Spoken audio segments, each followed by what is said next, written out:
Today, God is telling you, good things are coming and this difficult season won't have the final say over your life. Take a deep breath, because you didn't end up reading this message just to hear more reasons to worry. You are here to remember that even when you still don't understand what is happening, God is still working in places your eyes can't yet see. Maybe lately you felt like everything is moving way too slowly. You've prayed, you've waited, and you've tried to keep the faith. But some answers seem to have gotten stuck along the way as the days pass. A question starts to build up inside you. When will something good finally happen for me? Today, I want you to receive this word from God with an open heart. Your story didn't get stuck in this season. What looks empty right now won't stay empty forever. What feels like a standstill might actually be making room for something healthier, more stable, and closer to God's plans for your life. Good things are coming. And that's not just a cliche to brush off what you're going through, but an invitation to lift your eyes and remember that God still has paths you haven't walked, people you haven't met yet, answers that haven't arrived, and blessings you don't even have a name for yet.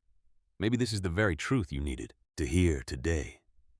God isn't done with you, and He hasn't closed the book on your story at its hardest chapter. He knows those nights when you tried to sleep, but your mind kept racing through problems, bills, decisions, and conversations you need to have. He knows how hard you're trying to stay calm when everything inside you feels uncertain. And He also knows that part of you that wants to trust even though you're tired of being let down.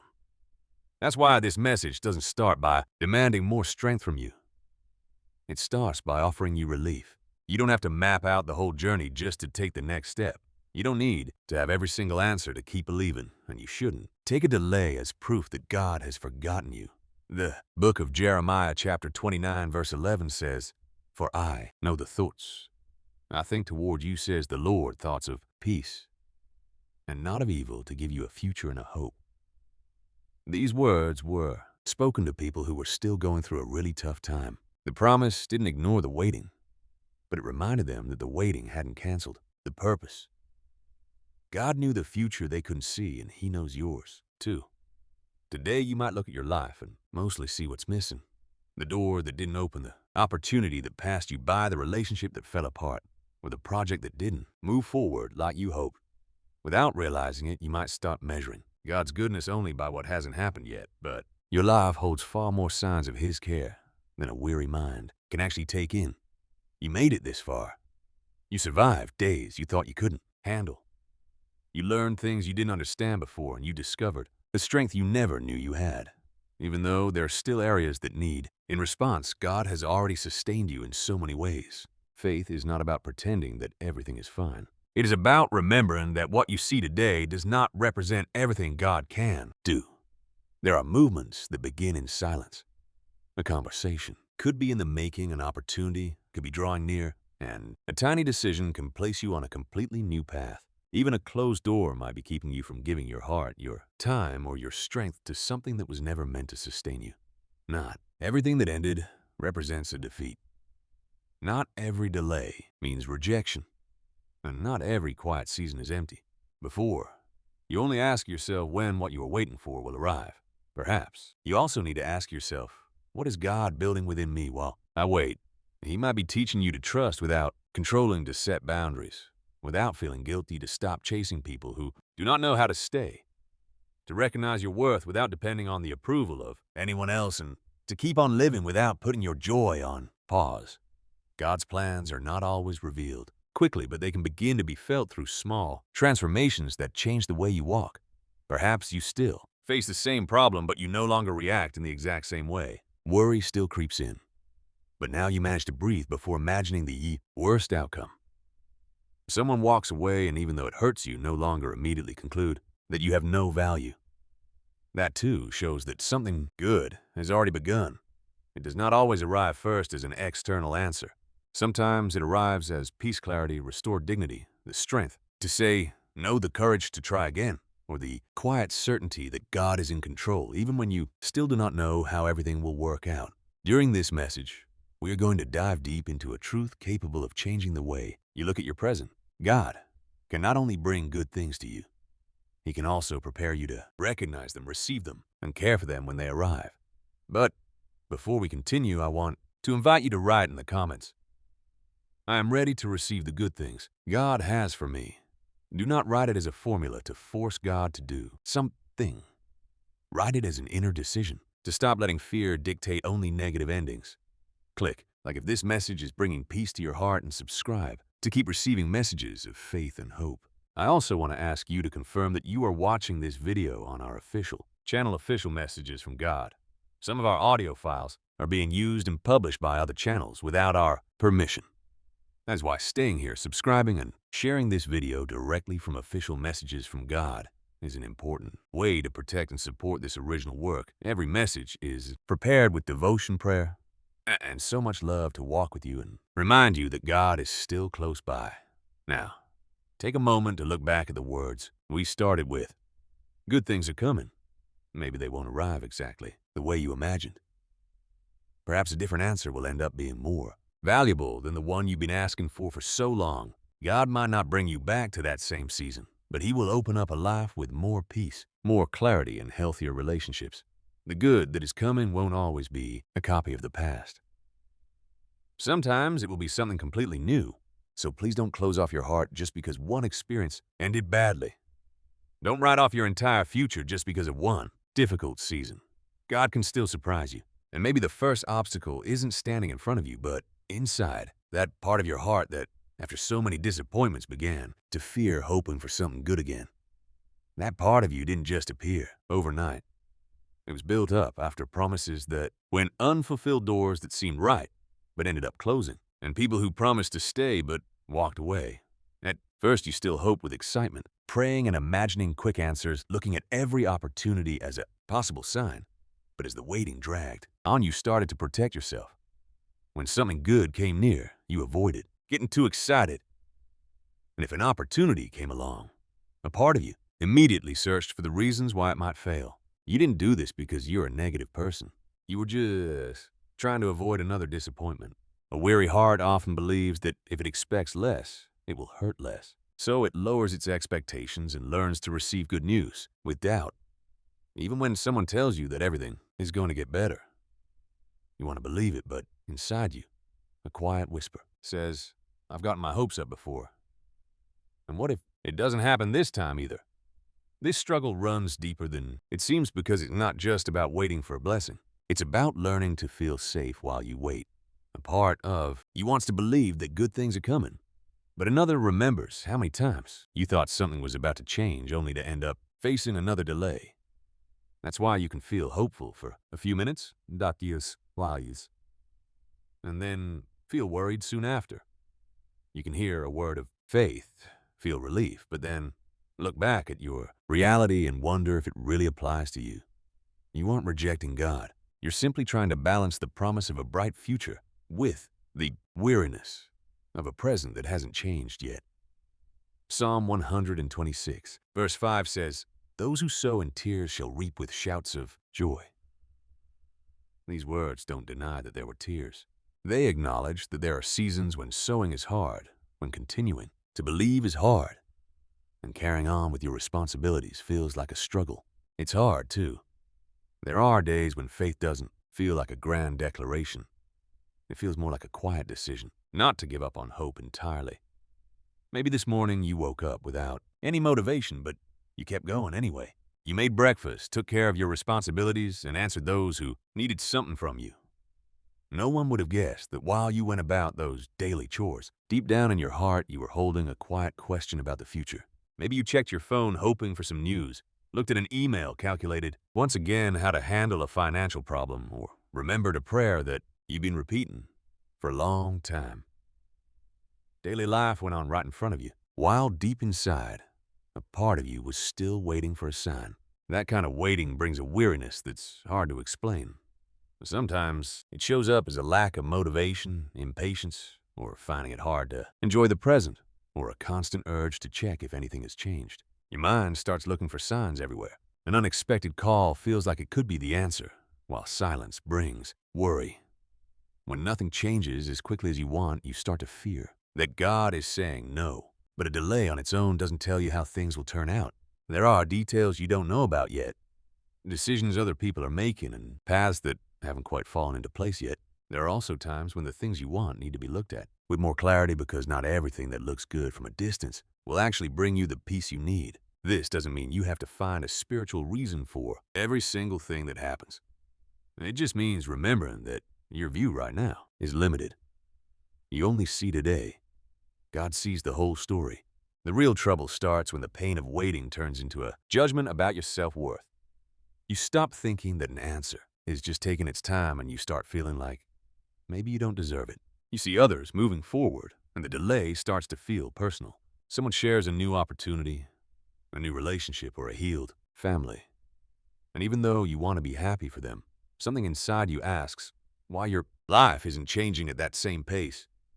And that comparison adds a heavy new burden to the weight. Social media can make that feeling so much worse.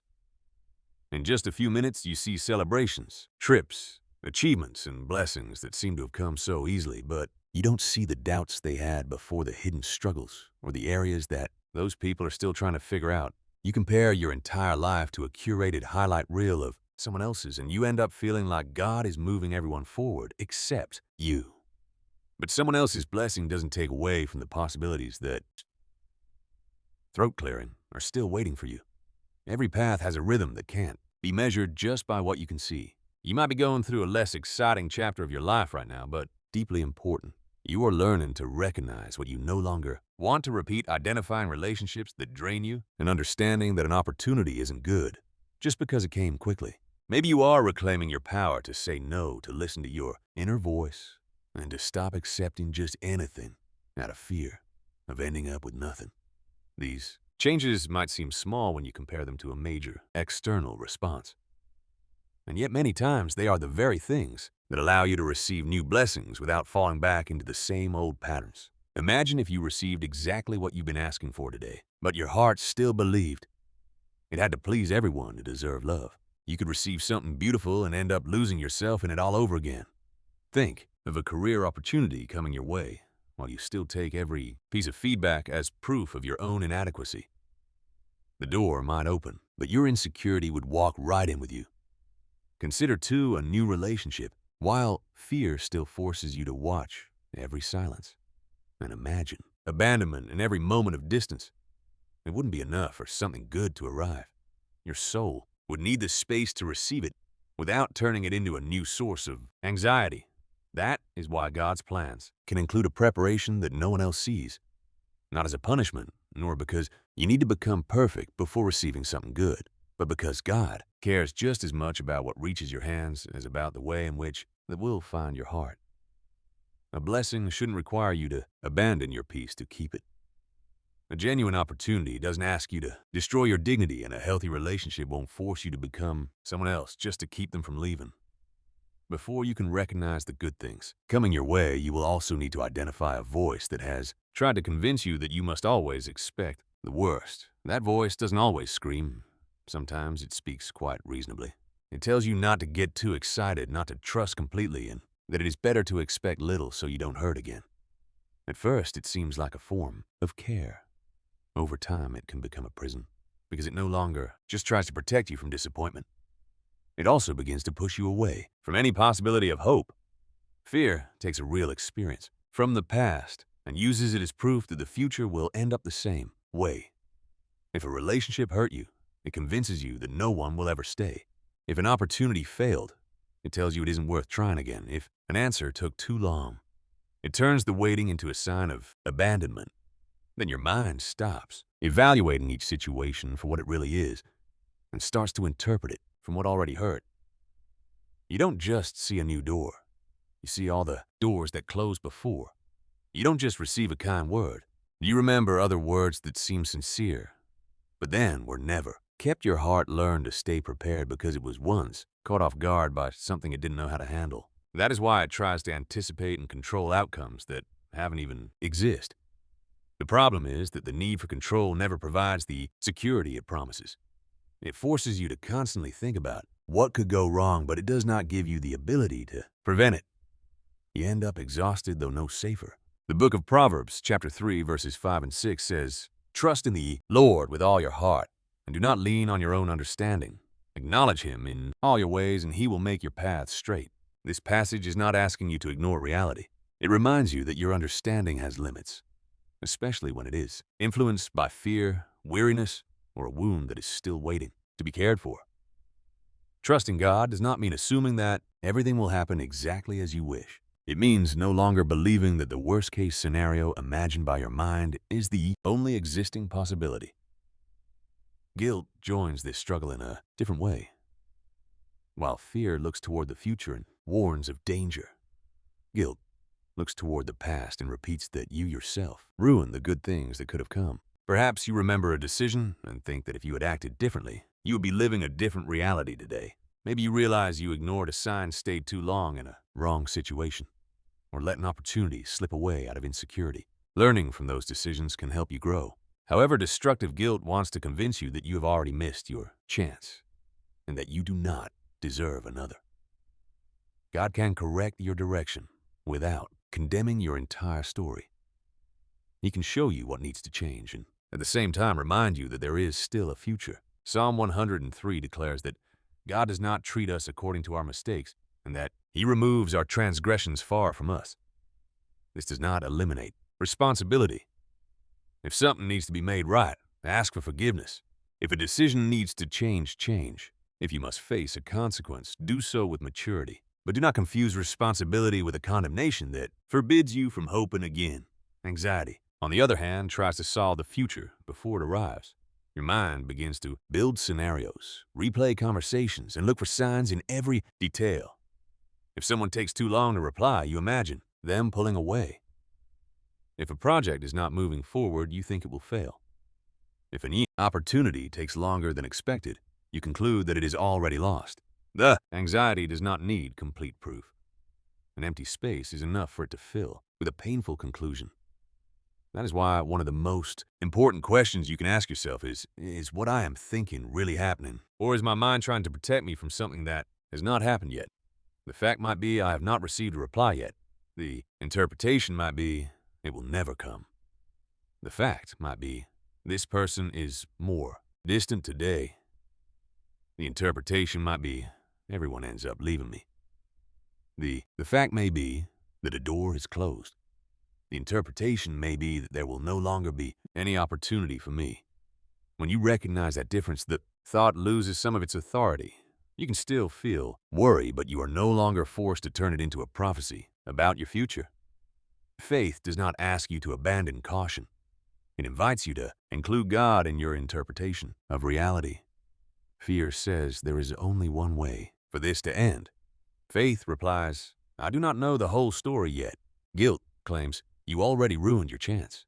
Grace reminds you, you can learn and start over.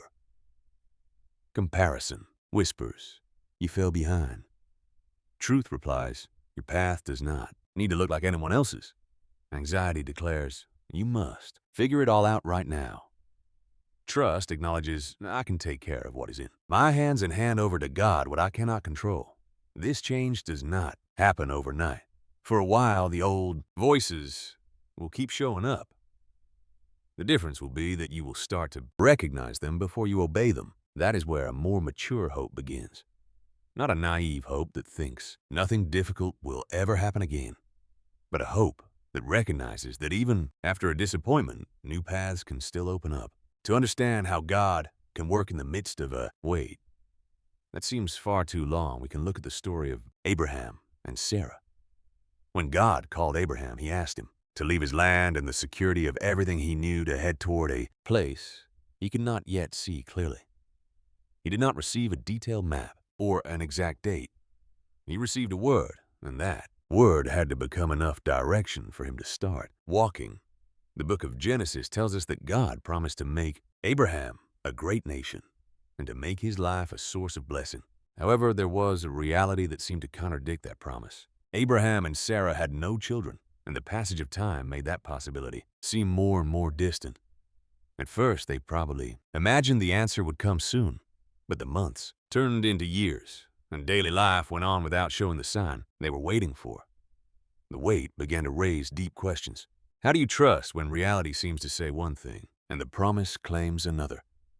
How do you keep hope alive when each year adds new reasons to think that time is running out? The Bible does not present Abraham and Sarah as people incapable of doubting.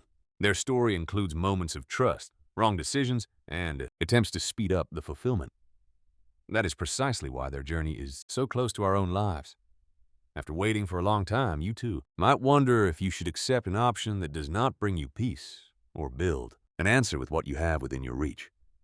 The delay can make you feel that if you do not take control, you will miss your chance. However, not all actions come from guidance.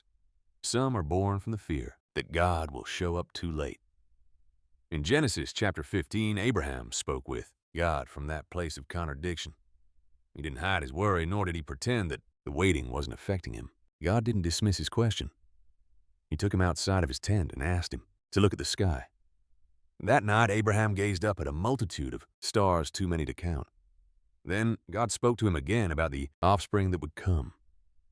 This scene has a special power because Abraham was looking at an immense promise from a life that still seemed empty in that area.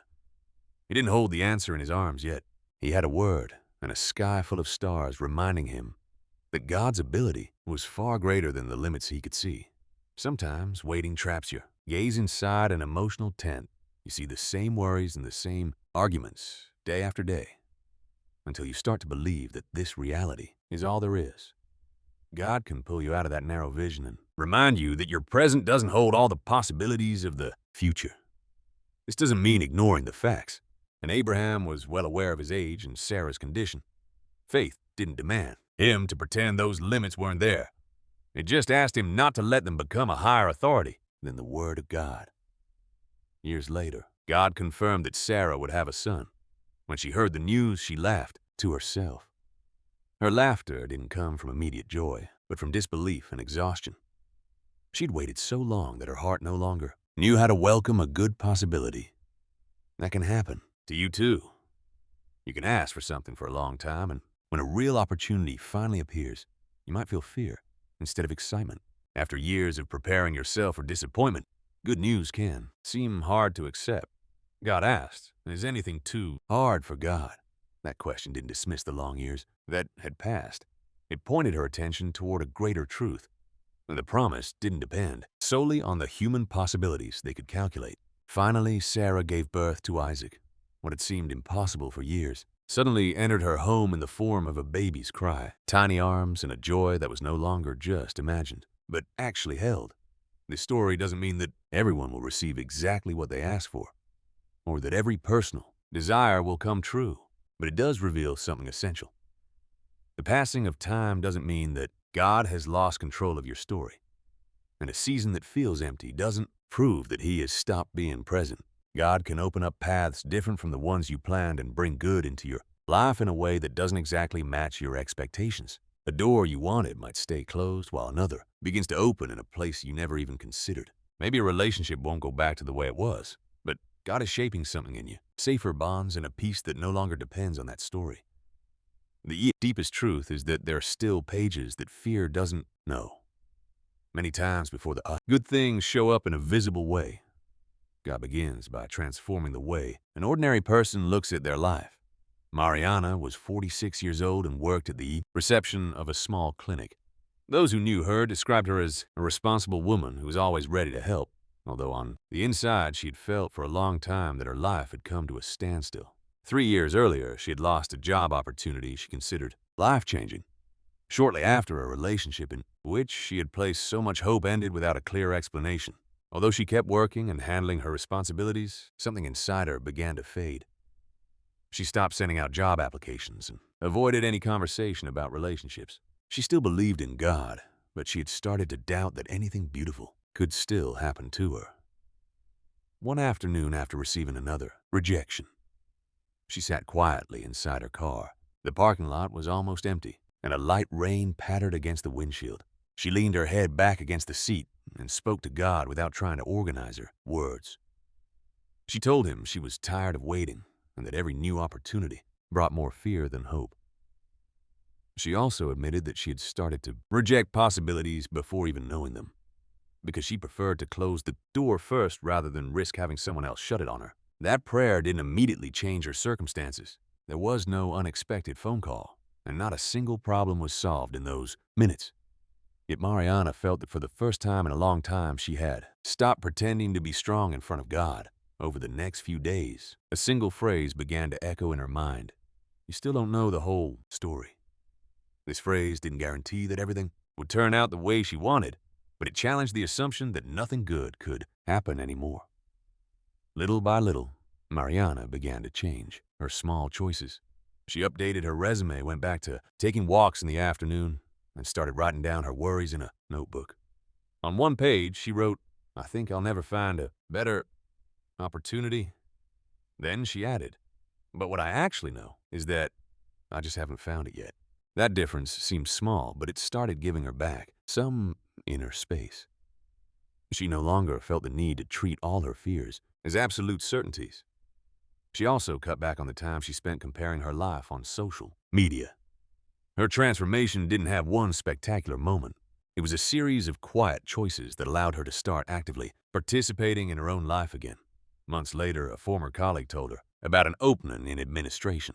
The position wasn't exactly what Mariana had imagined, and at first she thought she didn't have all the experience she needed. Her old self would have found plenty of reasons not to submit the application. But this time she decided to go for it, without letting the outcome define her self-worth.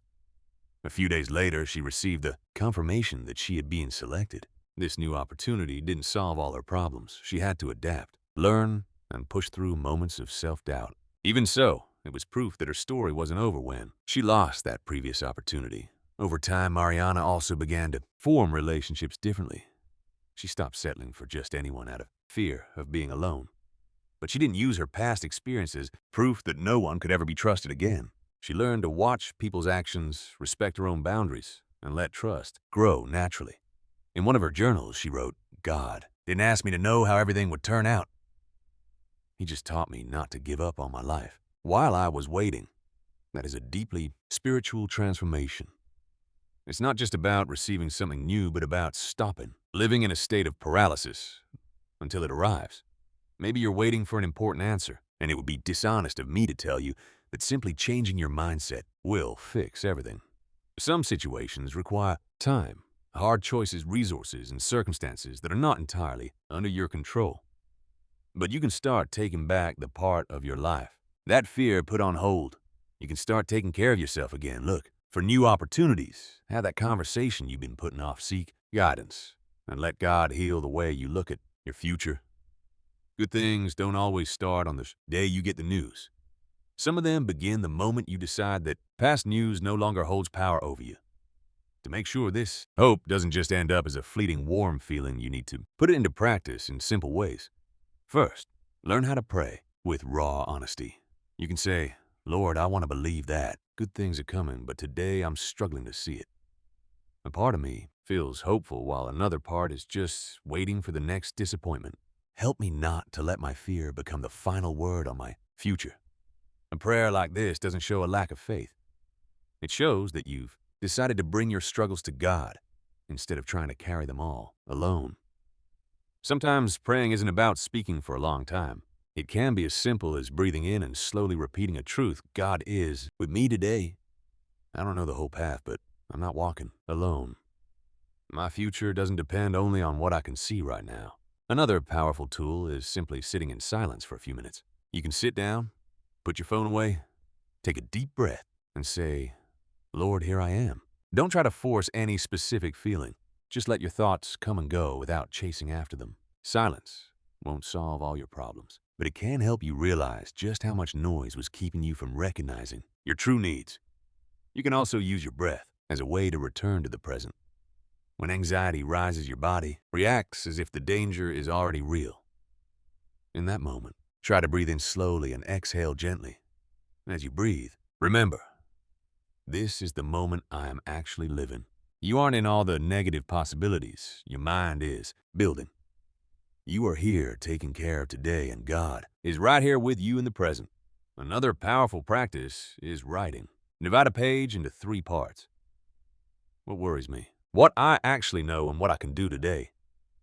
This exercise keeps worry from turning into a life sentence. It helps you distinguish between what is up to you and what you need to let go of. Mature faith doesn't mean just sitting back and waiting for everything to change. It means acting responsibly without trying to control what is completely out of your hands. The book of Psalms can also become a companion during this season. Psalm 27 can be there for you when you feel afraid. Psalm 23 can remind you that God guides you even along paths you don't understand. And Psalm 121 can help you lift your eyes when everything feels like it's resting on your own shoulders. Read slowly and turn a single phrase into a personal prayer. Worship can also interrupt, even for just a few minutes, the endless cycle of thoughts that spin only around what is missing. Listen to a song without checking messages or trying to multitask. You might not feel some intense emotion, but you may notice your breathing, slowing down and becoming calmer. It's also important to watch how much noise you let into your mind. You don't have to completely cut out social media, but you can set some boundaries. Avoid starting your day by immediately checking everything everyone else has posted. Before going to bed, give your mind a screen-free break. Protecting your peace doesn't mean ignoring reality. It means realizing that not everything deserves to have a home inside you. Rest is also a vital part of a healthy spiritual life. There are times when you mistake your exhaustion for a lack of faith, when actually your body just needs sleep or to slow down. When the prophet Elijah was completely exhausted, he didn't receive a long lecture or explanation first. God let him rest and fed him before he continued his journey. This reminds us that not everything is solved by thinking harder. You also need to learn to set boundaries. There might be a relationship where you're constantly trying to prove your worth, a conversation that always ends in disrespect or responsibility you only took on out of guilt, even though you no longer have the strength to carry it. A healthy boundary isn't rejection. It's a way to protect your time, your dignity, your energy, and your peace. God's beautiful plans don't require you to destroy yourself trying to hold everything together. You can also talk to someone safe, a mature person, a student leader who is spiritually balanced. A trustworthy family member or a trained professional can help you see things that exhaustion won't let you recognize. Asking for support doesn't mean your faith is lacking. These practices won't bring about a complete transformation overnight. There will be moments when you go back to worrying or when you just don't feel up to a long prayer. Don't turn these tools into a new source of guilt. Start with whatever you can actually handle. 5 minutes of silence, a single written page, a psalm read slowly, an honest conversation, or a night where you just decide to rest before trying to fix everything. Gentle. Consistency usually does more to transform us than intense bursts that only last a few days. This hope needs to walk with you at work, in your relationships, and in your everyday decisions. It's relatively easy to feel peace while listening to words that strengthen your faith.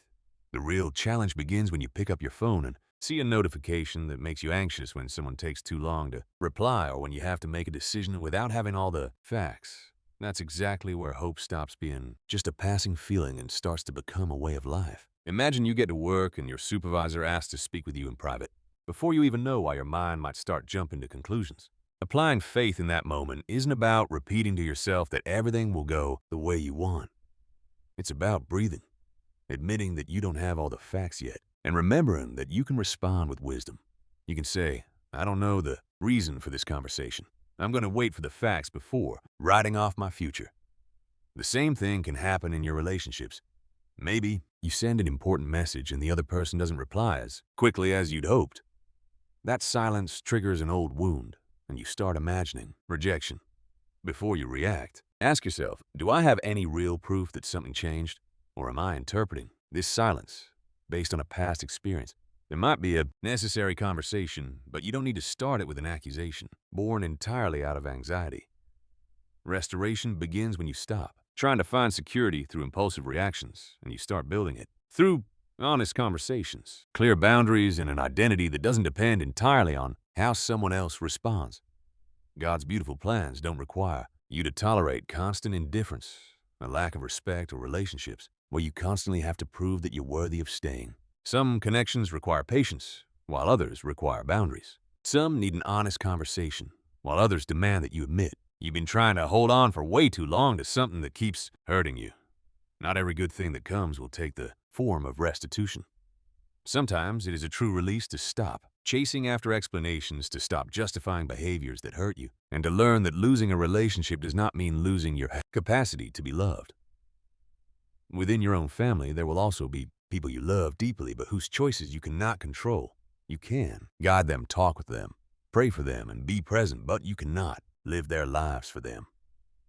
Trusting in God means recognizing that your love has human limits and that the Lord can reach deep into places where your words can no longer enter.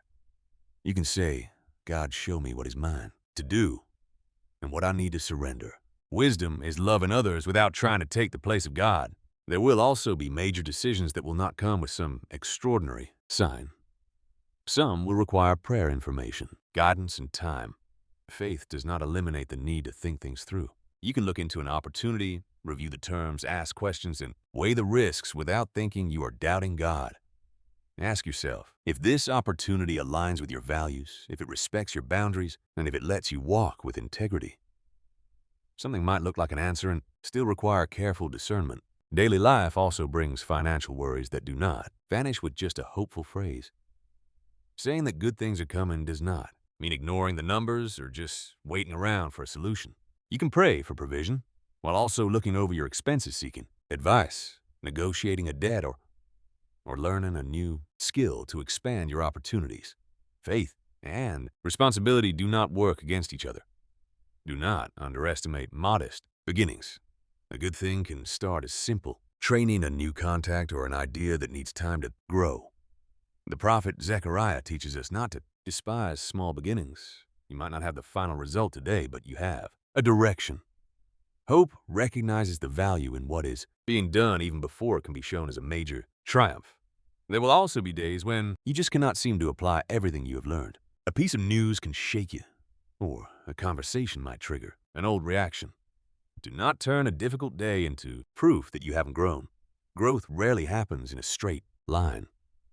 You can take firm steps forward and still need to go back to a practice you thought you had mastered. God does not pull away just because you have to try again. Even so, there are seasons when you do everything right. You pray and you keep moving forward, yet nothing seems to change. Then, a difficult question arises. If God has beautiful plans for me, why can't I see what He is doing? Asking this does not make you a person without faith. God's silence does not mean automatic abandonment, but we also shouldn't fill every delay with explanations we don't have. Faith doesn't need to invent a reason specifically for every pain. It can acknowledge that there are parts of the story we don't yet know how to interpret. Psalm 13 starts with a deeply human question. How long? Lord David didn't hide his feeling of distance. He spoke to God from his weariness, but then he remembered His mercy. This shows that trust isn't always born after receiving an answer.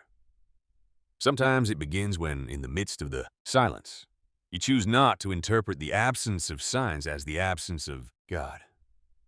This doesn't mean that every delay hides some grand explanation that will one day be revealed. Nor does it mean that everything painful was designed by God to teach you a lesson. There are losses that come from human choices, injustices, and circumstances beyond our control. Yet even within what God did not cause His presence can keep you from being defined by the wound. When God seems silent, you don't need to paralyze your entire life. You can keep doing what you already know is right. Taking care of your family, meeting your responsibilities, seeking guidance, resting, and maintaining boundaries. Waiting doesn't require standing still. Think about what you've been waiting for the longest and ask yourself, what conclusion have I built about God? Because this answer hasn't come yet. Maybe you've started thinking that He doesn't listen to you or that His plans don't apply to your story. Your faith can have questions and still be faith. You can feel exhausted and still stay close to God. You can admit that you don't understand this season without concluding that your story has lost its purpose. Good things are coming even if today you still don't know what shape they will take. Trusting in God's timing has never been the same as giving up on living. For a long time, maybe you interpreted waiting as a closed room where you could only sit and stare at the door. Every morning you wondered if some news would finally arrive, and every night you judged your day by what hadn't happened yet. Without realizing it, the future began to take up so much space that the present lost some of its value. Perhaps you told yourself you would start living with excitement again once you got that job when your family was doing well or when you finally understood which direction to take. But trusting in God's timing means recognizing that even though there's something important that still hasn't been resolved, your life still has a purpose. The book of Ecclesiastes teaches that everything has its season. The stage that seems endless today doesn't represent your entire life. It has no authority to define forever who you are or what can still begin. Waiting with maturity means distinguishing between patience and resignation. Patience recognizes that it cannot control every outcome, but it keeps focusing on what you actually can do. Resignation gives up all possibility and starts calling destiny what is often just fear. The wait can become a period of reorganization. While something outside still hasn't changed, you begin to look at what you need to tidy up within yourself and all around you. Maybe you discover you've been wasting energy on situations that never offered you any stability. Perhaps you notice that some commitments were made out of guilt. God can help you reclaim priorities that exhaustion pushed aside. Not because every delay was sent to teach you a lesson, but because even in a season you didn't choose, you can still decide how you want to live. While you wait, you are also recovering your identity. During a long season of uncertainty, it's easy to start defining yourself by what is missing. The person who hasn't gotten the job yet, who hasn't received the answer, or who hasn't managed to restore a relationship. Yet, you are so much more than the answer that hasn't arrived yet. Your dignity doesn't increase the day a door opens, nor does it decrease when someone decides to walk away. The maturity of waiting also means continuing to build your life. Maybe the big project is still on hold, but there's a small part that can already be sorted out. Perhaps complete reconciliation hasn't happened, but you can start working on the way you express what you feel. Continuing to live doesn't mean forgetting what you are waiting for. It means refusing to surrender all your days to an absence. There is beauty that can still be received while a prayer remains open. There will also be days when you'll simply long for the answer to arrive. You can say this before God without guilt. Lord, I am learning, but I am also tired. Help me to keep living without denying how much I want this situation to change. Your life is not on hold. God remains with you during this time, not just at the end of it. Yet, to keep moving forward, you will need to look gently at the wounds that make waiting so difficult. When someone has experienced abandonment, betrayal, or rejection, hope can feel dangerous. Not because they are unable to believe in God, but because waiting exposes the heart once more to the possibility of another disappointment. Abandonment can leave a silent question. What is it about me that makes people leave? Then you react to the present with all the intensity of the past. Emotional healing isn't about becoming someone who never feels fear. It's about learning to recognize when a reaction is being amplified by something from your past. Betrayal creates a different wound because it breaks your trust in your own perception. After finding out that someone was hiding something, maybe you started to ask yourself how you didn't see it before. Then on, you overanalyze every detail and no relationship feels completely safe. Rebuilding trust doesn't mean ignoring warning signs or offering unlimited access. It means letting people prove over time and through their actions who they truly are. Healthy trust is built step by step. There is also the wound of rejection, which so often turns into a constant search for approval. After feeling like you weren't chosen, you might start doing way too much just to prove you deserve to stay. You make yourself available even when you're exhausted, and you avoid speaking up for fear of making things uncomfortable, but not everyone will know how to recognize your worth. And that doesn't mean you should wear yourself out trying to convince them. Your value in God's eyes doesn't depend on how many people choose you. This doesn't take away the pain of not being loved back. You can grieve a loss and at the same time refuse to let it define your entire life. Emotional exhaustion can also drain your hope. After carrying responsibilities for a long time, even good news can feel like just another chore. Before asking you to be excited, your heart might just need rest. Psalm 23 describes God as a shepherd who leads us to peaceful waters and restores our soul. God doesn't approach you with impatience. He knows the story behind every defense and why it is so hard for you to receive. You aren't weak just because something still hurts. Maybe in the past, a distance would make you react instantly, but today, you managed to wait a bit before responding. Perhaps criticism used to ruin your entire week, but now you can see what you need to learn without concluding you are worthless. These changes show that your wound is no longer running every part of your life, that God can restore your ability to receive good things without constantly waiting for the moment they will disappear. You can enjoy a peaceful season, accept a warm gesture, and celebrate an opportunity without worrying that any mistake will cause you to lose it. Learning to receive is also part of healing. When someone says something kind to you, try not to answer by explaining why it isn't completely true. You can just say, "Thank you." That small gesture tells your heart that it doesn't need to reject all the good to stay safe. You can also notice how you talk to yourself when things don't go well. Speaking to yourself with compassion doesn't mean denying responsibility. It means correcting yourself without shaming yourself and remembering that a mistake doesn't define your entire identity. If a deep wound is still heavily affecting your daily life, seeking professional support does not contradict faith. God can take care of you through prayer, His Word, community, and people equipped to guide you through complex journeys. Today, I want you to remember something essential.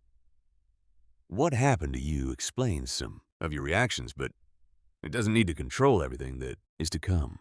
Abandonment has no authority to write the end of your story. Betrayal cannot decide that you will never trust again. Rejection doesn't define your worth. And exhaustion doesn't mean your best days are behind you. From this place, we can begin to declare new truths, not as empty words, but as deep inner choices. Today, I recognize that my story didn't end the moment something went wrong. The fear can speak, but it won't be the only voice I listen to. My worth won't be measured by how quickly the answers come. Other people's blessings don't take away from what God can still do in my life. My past can teach me without ruling over me. I no longer need to chase after those who don't know how to stay, just to prove that I'm worthy of love. I can open my heart wisely without giving it away too quickly. The good things coming my way don't have to look like what I lost. My future doesn't depend on recovering exactly what I had in the past. I can stop chasing explanations that never come and still move forward. My life isn't falling behind. My progress might be quiet, but it's still real. I can focus on what's in my hands and let go of what I can't control. This waiting won't steal my ability to live. God is with me in this very season, not just at the end of it. Whatever hurt me won't become my identity. I can ask for help without feeling ashamed. I have permission to receive, to rest, and to celebrate what comes my way. Uncertainty doesn't always signal a loss. I can wait for the facts before writing off my future.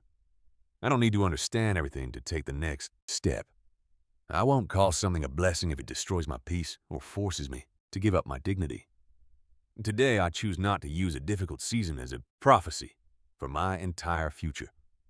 God can still surprise me with direction, restoration, good people new, opportunities, and a peace that once felt impossible. I don't demand that everything happens on my timeline, but I won't give up hope either. There are still pages of my story that fear knows nothing about. Good things are coming, and while they make their way here, I won't live as if all the good times are over. After so many questions and heavy emotions, the heart needs to slow down and rest in a presence that doesn't demand all the answers. You don't have to figure anything out while you listen to these words. You can allow yourself this moment, like someone setting down a heavy burden for a second, to catch their breath.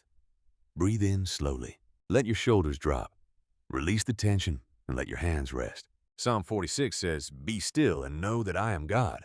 Stillness doesn't mean indifference. It's the moment you stop acting as if everything depends entirely on your own strength and you remember that God is still present, even while you rest.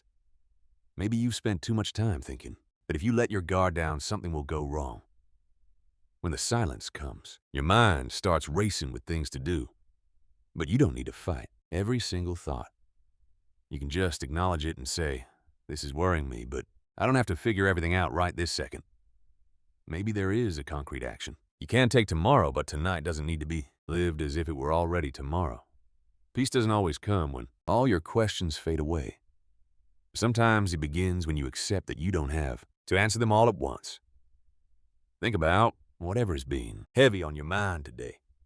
It could be a person, a debt, an outcome, a decision, or a door that just won't open yet. Bring it before God. Sigh. You can say, Father, this is still so important to me, but I don't want to carry it anymore as if I were all alone. Finding rest also means accepting that some people will make choices you don't want them to make. You can love them, advise them, and pray for them, but you can't control every single step of the people in your life. And love doesn't demand that you break yourself to prove how much you care. You can also let go of the need to prove your worth. You don't have to earn God's love through productivity, perfection, or just holding on. The goodness ahead isn't a reward for enduring enough pain. You can receive God's presence right now. Maybe you've been hard on yourself because you thought you should already be doing better. But the heart doesn't heal under pressure. It needs truth time, gentle care, and a safe presence. Some of those thoughts might come back tomorrow. Don't let that make you think this moment of peace was wasted. Every time you return to this quiet place, you show your inner self that there's another way to walk through uncertainty. Maybe the good things ahead won't just be some outward answer. It might be the strength to live with deeper peace while the answers fall into place. It might mean falling asleep without checking your phone one last time, receiving love without thinking. You'll soon have to defend yourself or stepping into a new opportunity without carrying the weight of having to make everything perfect. God can restore your ability to truly be in the present moment. Right here in this very moment you are breathing. God is here. You don't need to feel something extraordinary to know His presence is real. Maybe there is only a tiny spark of quiet. Welcome it and don't push it away. Psalm 4 says, "In peace I will lie down and sleep for you alone, Lord. Make me dwell in safety." This trust doesn't mean that there are no troubles left. It simply means you can rest. As long as God is still God, the world doesn't rest on your shoulders. Your future won't fall apart just because you choose to breathe today.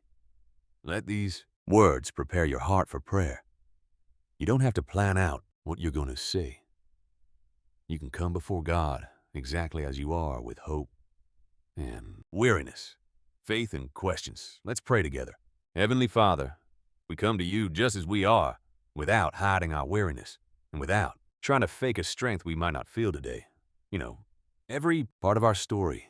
You know how long we've been waiting and how many nights worry took over the space where we desperately needed a rest. That is why we lay before you. The doors that haven't opened yet, the answers that seem to be taking so long, the conversations left unfinished and the plans we had to change. Please, don't let a difficult season convince us that there are no good things left for us. When our minds focus only on negative outcomes, give us the peace to wait for the facts and the wisdom not to turn fear into a prophecy about our future. Lord, gently touch the part of our hearts that learn to distrust. The disappointments, the broken promises, and the moments when someone walked away, right when we thought they would stay. Heal the belief that everything good will eventually fade away. Teach us to receive love without wondering what we have to do to deserve it, and to step into new opportunities without carrying the burden of doing everything perfectly. Give us the discernment to respect our limits and not close off our hearts out of fear. We also lay our guilt before you. Forgive us for the times we made wrong decisions or reacted out of our hurt. Show us what needs to be corrected, but don't let guilt convince us that we have lost every opportunity. Remind us that we can still learn, make amends, and start over. Father, we surrender our families to you. Give us the wisdom to love without controlling, to walk alongside without intruding, and not to carry responsibilities that aren't ours to bear. Visit the homes where there is distance, worry, or exhaustion. Bring sincere conversations, respect healthy boundaries, and peace. Wherever possible, open paths of reconciliation, and where we must accept that something has changed, grant us the dignity and direction to move forward. We also pray for those waiting for a job opportunity, a financial response, or an open door that will allow them to live with greater stability. Open up honest paths of provision and help us recognize opportunities, even when they start in the simplest ways. Father, look upon the weary mind of the one listening to this prayer. Let them find rest today. Bring calm to their body, peace to their thoughts, and a gentler, deeper breath. Teach us to take one day at a time, and to remember that your presence is also here, even before all our problems are solved. Lord, heal the wounds of abandonment, betrayal, and rejection. Let no goodbye define our worth, and let no disappointment decide that we will never trust again. Help us build healthier relationships to stop chasing those who do not wish to stay and to never accept a lack of respect out of fear of loneliness. Also, give us the courage to close in peace whatever continues to hurt us. Show us that some good things will come as open doors while others will come as the strength. We need not to return to what you were already freeing us from. Father, we place our plans in your hands. If there is anything that we need to do, show us the next step. If we must, wait. Give us patience without resignation. If the path needs to change, help us recognize a new direction. Give us a mature hope, capable of believing that good things are coming without demanding that everything happen right away. Help us recognize our small steps forward, the clarity we've regained, the healthy choices we make, and the peace that is beginning to return. Don't let us put all of our joy on pause. Today we surrender the future to you. We will tend to our responsibilities and take the steps we can, but we will leave in your hands what is out of our control. Thank you because our story remains open before you. Thank you because the past doesn't know all the possibilities that you can still see. We believe that opportunities, restoration, good people, and new beginnings can still come along with a deeper peace. While all of that takes shape, don't let us stop living. Help us walk with faith, wisdom, dignity, and a heart open to receive in Jesus' name. Amen. Stay still for a few seconds and let this prayer settle deep inside you. If you receive it with faith, write Amen in the comments and share this message with someone who needs to remember that their story still has a future. Subscribe to Official Messages of God and come back to keep finding words of hope, faith, and comfort. And hold on to this truth over the coming days. The good that God is preparing doesn't have to look like what you lost. It can be more peaceful, healthier, and much closer to the life your heart is finally learning to receive.